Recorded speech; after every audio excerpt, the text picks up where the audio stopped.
ఆ రోజు శాంత పుట్టినరోజు. డైనింగ్ టేబుల్ దగ్గర భర్త శాంత ఇద్దరు కూర్చున్నారు. ఆవిడేమో బోల్డ్ రకాల వంటకాలు చేసింది. స్వీట్లు, బిర్యానీ, రకరకాల వంటకాలు చాలా చేసింది అనమాట. చేసి వాళ్ళు తినబోతుంటే బయట నుంచి అమ్మా తల్లి ఓ ముద్దెట్టు తల్లి అంటూ బిచ్చగాడు అరిచాడు. ఆ గొంతు ఆవిడకి పరిచయం అయింది. వాడు రెగ్యులర్ గా వచ్చే బిచ్చగాడు అనమాట.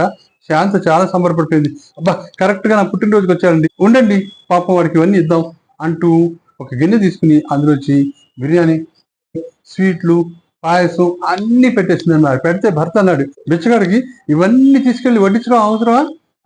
మనం కూడా ఇంకా తెలియలేదు అంటే అప్పుడు పాపం అండి బిచ్చగాడు, మనం రెగ్యులర్ గా తింటూనే ఉంటాం, పాపం ఇవన్నీ వాడు ఎప్పుడు తింటాడు, ఈ పాయసాలు బిర్యానీలు, ఉండండి మీకు తెలియదు, ఈరోజు నా పుట్టినరోజు నాకు పుణ్యం వస్తుంది అనేసి బయటకు వెళ్ళి ఆ బిచ్చగాడి జోలిలో అన్ని వేసింది.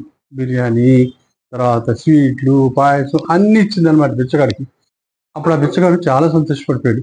ఇవాళ మీ పుట్టినరోజు నాకు తెలుసమ్మా, అందుకనే మీకు గిఫ్ట్ కూడా తీసుకొచ్చాను అన్నాడు అనమాట.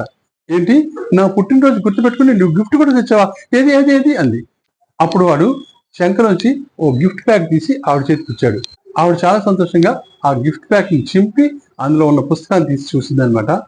ఆ పుస్తకం టైటిల్ ఏంటో తెలుసా? వంటలు బాగా వండడం ఎలా. అది వాడు ఆవిడకి ఇచ్చిన గిఫ్ట్.